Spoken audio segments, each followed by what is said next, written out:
మహాభారతం 56వ ఎపిసోడ్లోకి స్వాగతం. గత ఎపిసోడ్లో ద్రుపదుని రాజ్యంలో ద్రౌపదికి స్వయంవరం ప్రకటిస్తారు. లోకంలోని రాజులంతా వెళ్తారు. బ్రాహ్మణ వేషాలలో ఉన్న పాండవులు కూడా వెళ్తారు. యాదవ రాజులతో పాటుగా శ్రీకృష్ణుడు కూడా వెళ్తాడు. స్వయంవరంలో అర్జునుడు గెలుస్తాడు. ద్రౌపది అర్జునుడిని వరిస్తుంది.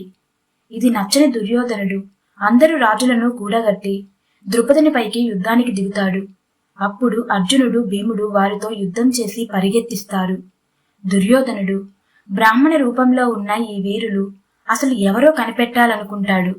కాని శ్రీకృష్ణుడు అది అనవసరపు చర్య అని మార్పించి పంపిస్తాడు. భీమార్జునులు ద్రౌపదిని తీసుకుని తల్లి వద్దకు బయలుదేరుతారు. ఇక మిగతా కథను ఈ ఎపిసోడ్లో తెలుసుకుందాం. స్వయంవరానికి వెళ్లిన తన కుమారులు ఇంకా ఇంటికి తిరిగి రాలేదు. చాలా ఆలస్యం అయ్యింది. వీరు మారువేషాల్లో ఉన్న పాండవులను గుర్తించి పాపిష్టి దుర్యోధనుడు స్వయంవరంలో గొడవ చేసి చంపేశాడేమో, 5 ఒక్కసారిగా వెళ్లి తప్పు చేశారేమో, వేదవ్యాసుని మాటలు తప్పుతాయా? దేవతలారా మీరే రక్షించాలి నా పిల్లలని అని బాధపడింది. గతంలో దుర్యోధనుడు చేసిన కుట్రలు చూసిన ఏ తల్లి అయినా అలానే దుఃఖిస్తుంది కదా. ఇంతలో ఆమె దుఃఖాన్ని తొలగిస్తూ ధర్మరాజు నకుల సహదేవులతో కలిసి ఇల్లు చేరాడు. కుంతి గుండెలో బరువు తీరింది. భీమార్జునులు ఎక్కడా అని అడిగింది. వెనకాలే వస్తున్నారు అనటంతో సంతోషంతో తన ఇంటి పనిలో పడిపోయింది. ఈలోగా భీమార్జునులు ద్రౌపదిని తీసుకుని వచ్చారు. తల్లిని చూసి అతిశయించిన సంతోషంతో అమ్మ భిక్ష తెచ్చాం అన్నాడు అర్జునుడు. పనిలో మునిగి ఉన్న కుంతీదేవి తల ఎత్తి చూడకుండా రోజులాగే తెచ్చిన భిక్షను 5 సమంగా పంచుకోండి అని, స్వయంవరానికి వెళ్లారు కదా, ఆ విషయం ఏమైంది? అర్జునుడు మత్స్యయంత్రం కొట్టాడా లేదా అని అడగడానికి తల ఎత్తి చూసింది. ఆ క్షణం లోకంలో గాలి ఆగి మళ్లీ కదిలినట్లయింది. అప్పుడు వారు భిక్ష అని చెప్పింది స్వయంవరంలో గెలిచి తెచ్చుకున్న ద్రౌపదీదేవి అని తెలుసుకుని తప్పు చేసిన దానిలా తలదించుకుంది. ఒక్క స్త్రీని 5 పురుషులు వివాహం ఆడటం ధర్మవిరుద్ధం. కాని నా నోటి నుంచి వచ్చిన మాట ఎప్పుడూ తప్పదు. ధర్మరాజా ఇప్పుడు ఎలా అంటూ బాధపడింది. అప్పుడు ధర్మరాజు, స్వయంవరాన గెలిచింది నీవు, అగ్నిసాక్షిగా ఆమెను నీవు పెళ్ళాడు అని అర్జునుడితో అన్నాడు. ఇంటికి పెద్దవైన నీవుండగా నేనెలా పెళ్ళాడను? ఈమెను నీవు చేసుకోవటం ఉత్తమం. ఇది మా నలుగురికి ఇష్టమే అని అన్నాడు అర్జునుడు. ఏ విధి అయితే కుంతి నోటి వెంట 5 పంచుకోండి అనిపించిందో అదే విధి అదే సమయానికి 5 అన్నదమ్ముల మనసులోనూ ద్రౌపదిని తనదిగా చేసుకోవాలన్న కోరిక కలిగేలా చేసింది. సరిగ్గా అదే సమయంలో ద్రౌపది మనస్సు 5 పట్ల అనురాగంతో ద్రవించింది. స్వయంవరానికి వచ్చే దారిలో వ్యాసుడు కనబడి అప్పుడే చెప్పాడు ఆ ద్రౌపది 5 ఇల్లాలు అవుతుందని.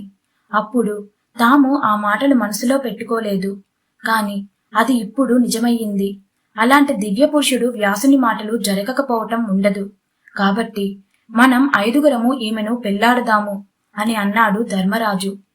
కస్తూరిని తిలకంగా ధరించి, కౌస్తుభాన్ని వక్షంలో ధరించి, చేతులకు కంకణాలు ధరించి, సమస్త లోకాలను తనలోనే దర్శింపచేయువాడైన శ్రీకృష్ణుడు అన్న బలరాముణ్ణి వెంట తీసుకుని పాండవుల వద్దకు వచ్చాడు. తర్వాత తాము వసుదేవుల పుత్రులము, నీకు అల్లుళ్ళము, పాండవులకు బావలము అని తెలిపి కుంతికి నమస్కరించి పాండవులను కౌగిలించుకొని ఒకరికొకరు కుశల ప్రశ్నలు జవాబులతో సంతృప్తి పరుచుకొని సంతోషపడ్డారు.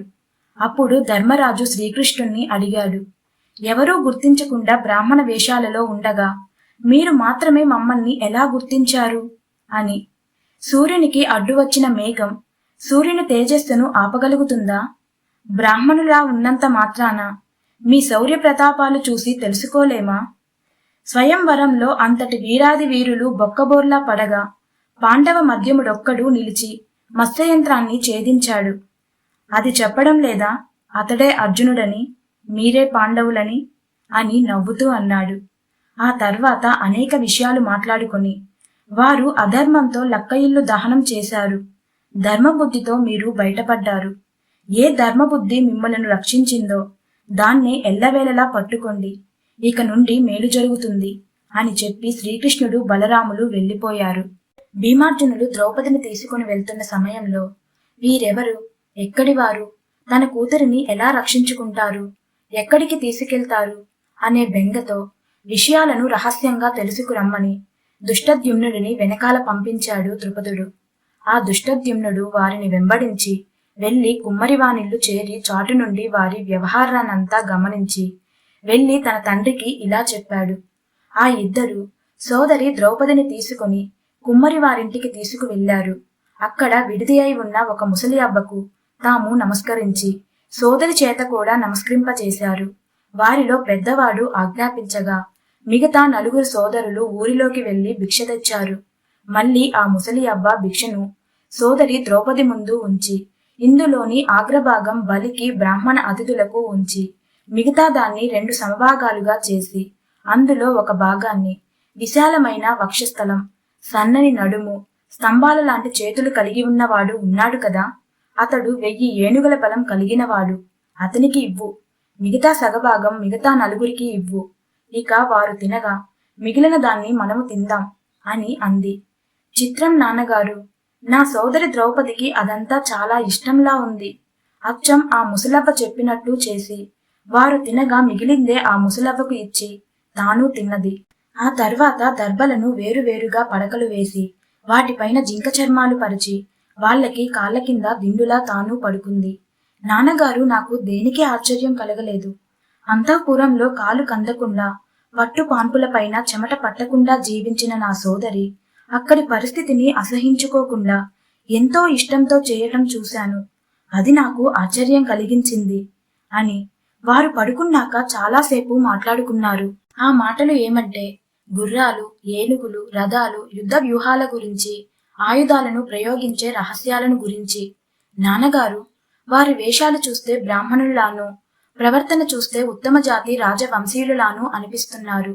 ఇంతకన్నా ఎక్కువగా గ్రహించలేకపోయాను. ఎందుకంటే వారి మాటలు వినేంత సమీపంగా వెళ్ళలేకపోయాను అని చెప్పాడు దుష్టద్యుమ్నుడు. దుష్టద్యుమ్నుని గూఢాచార్యం వల్ల ద్రుపదునికి పూర్తి నిజం తెలియనే లేదు. దానితో ఆయన తన పురోహితుడిని ప్రార్థించి బ్రాహ్మణులతో పరామర్శగా వెళ్లి విషయం తెలుసుకుని రమ్మని చెప్పాడు. అలా ద్రుపదుని పురోహితుడు కొంతమంది బ్రాహ్మణులను వెంటబెట్టుకొని పాండవులు ఉంటున్న కుమ్మరివాని ఇంటికి వెళ్లారు. వచ్చిన ఆ పురోహితుడు మీ కులం, గోత్రం, పేర్లు తెలుసుకోవాలని మత్స్యయంత్రాన్ని పడగొట్టిన ఆ మహావీరుణ్ణి చూడాలని ద్రుపద మహారాజు కోరుకుంటున్నాడు అని చెప్పాడు. అందుకు ధర్మరాజు నవ్వి మత్స్యయంత్రాన్ని పడగొట్టిన వీరునికి నా కూతుర్ని ఇస్తానంటూ చాటించాడు. అంతేకాని వివరాలన్నీ చెప్పాలని చాటించలేదే. అయినా అంతా అయిపోయాక తెలుసుకుని ఏమి చేస్తాడట మీ రాజు? అయినా అంతటి ధనుస్సును ఎక్కుపెట్టడం, మత్స్యయంత్రాన్ని పడగొట్టడం అస్త్రవిద్య రానివాడికి చేతనవుతుందటనా? అయ్యా బ్రాహ్మణోత్తమా, మీ రాజుగారు కోరుకున్నదే జరిగిందని చెప్పండి అని అన్నాడు ధర్మరాజు. పురోహితుడు వెళ్లి జరిగింది ద్రుపదునికి చెప్పాడు. అయినా కూడా ద్రుపదునికి ఏమీ అర్థం కాలేదు. స్వయంగా తెలుసుకునే వరకు ప్రాణం నిలిచేలా లేదని 4 జాతుల వారికి సరిపోయే విధమైన రథాలను పాండవుల వద్దకు పంపించి తీసుకురమ్మన్నాడు. ద్రుపదుడు గుర్తించాలని బంగారం, రత్నాలతో చేయించిన ఒక రథంలో కుంతిని, ద్రౌపదిని ఎక్కించి వేరొక రాజులకు తగిన రథంపై వారు ఎక్కి ద్రుపదుని అంతఃపురానికి చేరారు పాండవులు. ద్రుపదుడు పాండవులున్న చోటికి అనేక రకాలైన వస్తువులను పంపించగా ధర్మరాజాదులు అందులో నుండి కత్తులు, డాళ్లు, ధనస్సులు, బాణాలు, అమ్ముల పొదలు, రథాలు మొదలైన యుద్ధానికి పనికి వచ్చేవి తీసుకున్నారు. ఇప్పటికైనా ద్రుపదుడు తమను క్షత్రియులుగా గుర్తించాలని ధర్మరాజు ఆలోచన. అప్పటికి గాని ద్రుపదునికి వారు క్షత్రియులని అర్థమయ్యింది. దానితో తన మిత్రులు, బంధువులతో కలిసి చాలా సంతోషించాడు. క్షత్రియులన్నది నిజం, కాని వీరు ఎక్కడివారు అని తెలుసుకోవాలని ద్రుపదుడు ధర్మరాజును అడిగాడు. మీరు క్షత్రియులా, బ్రాహ్మణులా, మాయావులా, నా కూతురిని గెలవడానికి వచ్చిన దేవతలా అంటూ. అప్పటికి చెప్పాడు ధర్మరాజు, మేము పాండవులం, ధర్మరాజ, భీమ, అర్జున, నకుల సహదేవులం అంటూ. ధర్మరాజు నోటి వెంట ఆ సమాధానం వినగానే ద్రుపదుడు మహా ఆనందపడిపోయాడు. ఎవరికి భార్య కావాలని తాను యాజ్ఞసేనిగా ద్రౌపదిని పొందాడో అతడికే ఆమె చివరికి ఇల్లాలవుతుందని అదే మాటను పైకి ధర్మరాజుతో అన్నాడు. స్వయంవరాన గెలిచిన అర్జునుడికి నా కూతురు భార్య అవుతుంది, నాకు చాలా సంతోషంగా ఉంది అని అదెలా వీలవుతుంది? ఇంటికి పెద్దవాడిని నేను ఉండగా చిన్నవాడెలా చేసుకుంటాడు అని అన్నాడు ధర్మరాజు. అప్పుడు నా కూతురిని నువ్వే వివాహం ఆడు ధర్మనందన అని అన్నాడు ద్రుపదుడు. కాని ఆమెను మేము 5 అన్నదమ్ములం వివాహం చేసుకుంటాము. ఇది మా తల్లి ఆజ్ఞ. మా తల్లి ఆజ్ఞను పాటించకపోవటం ఇప్పటి వరకు జరగలేదు, ఇప్పుడు జరగదు అని అన్నాడు ధర్మరాజు. ఆ మాటలకు కాళ్ళ కింద భూమి కంపించినట్లయింది ద్రుపదునికి.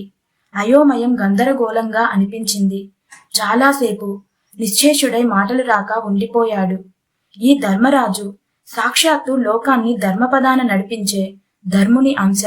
అలాంటి వాడు చెప్పాగా అది అధర్మం అని తాను గెలవలేడు. ఇప్పుడు ఏమిటి దారి అని ఆలోచించుకోసాగాడు. తల్లి ఆజ్ఞ కాబట్టి దాన్ని తప్పక పాటించి తీరాలి. కాని ఎలా ఈ ధర్మ సంకటం నుండి బయటపడటం? ఎలాగో ధర్మరాజు కూడా తెలియక తాను కొంత గందరగోళం అయోమయంలో పడిపోయాడు. అప్పుడు అదే విషయం గురించి రేపు ఆలోచిద్దాం, తెల్లవారితే ఏదైనా కొత్త ఆలోచన వస్తుందేమో అని ఆ రోజుకు ఆ చర్చలు చాలించాడు ద్రుపదుడు. అలాంటి స్థితిలో వారి వద్దకు వ్యాస మహర్షి వచ్చాడు. ఆయనతో, మేము గొప్ప సంకట స్థితిలో ఉన్నాము, ఏమి చేయాలో తెలియని అయోమయంలో ఉన్నాము. ఇప్పుడు మీరు వచ్చారు.